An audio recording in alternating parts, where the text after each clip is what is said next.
Bharat కొట్టిపారేసిన Trump మాటలు ఆగటం లేదు. Russia oil కొనుగోళ్ల విషయంలో మళ్లీ పాత వర్షనే వినిపించారు. రష్యా నుంచి చమురు కొనుగోలు నిలిపివేసేందుకు భారత్ అంగీకరించిందని గతంలో చెప్పుకొచ్చారు ట్రంప్. తన స్నేహితుడు ప్రధాని నరేంద్ర మోదీ హామీ ఇచ్చారని ట్రంప్ చెప్పిన తర్వాత భారత్ ఈ ప్రకటనను కొట్టిపారేసింది. అయినా ట్రంప్ మళ్లీ అవే కమెంట్లు చేశారు.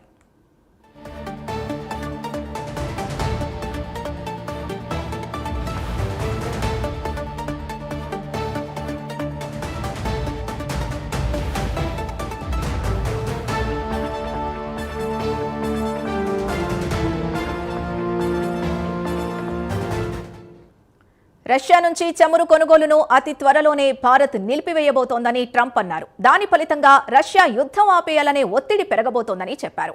ఇండియా రష్యా నుంచి 38% చమురు కొనుగోలు చేసేది. అయితే ఇక నుంచి ఆ పని చేయబోదన్నారు ట్రంప్. ఆ దేశం ఇప్పటికే కొనుగోళ్లను తగ్గించేసింది. దాదాపుగా ఆపేసేదాకా వచ్చిందని ట్రంప్ అన్నారు.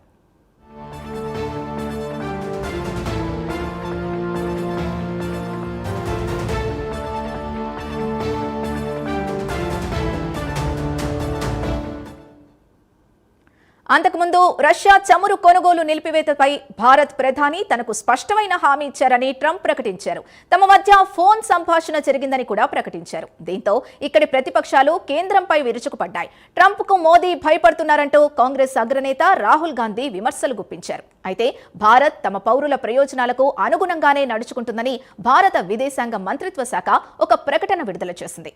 అంతేకాదు ట్రంప్ మోదీల మధ్య అటువంటి సంభాషణ ఏదీ జరగలేదని కూడా తెలిపింది.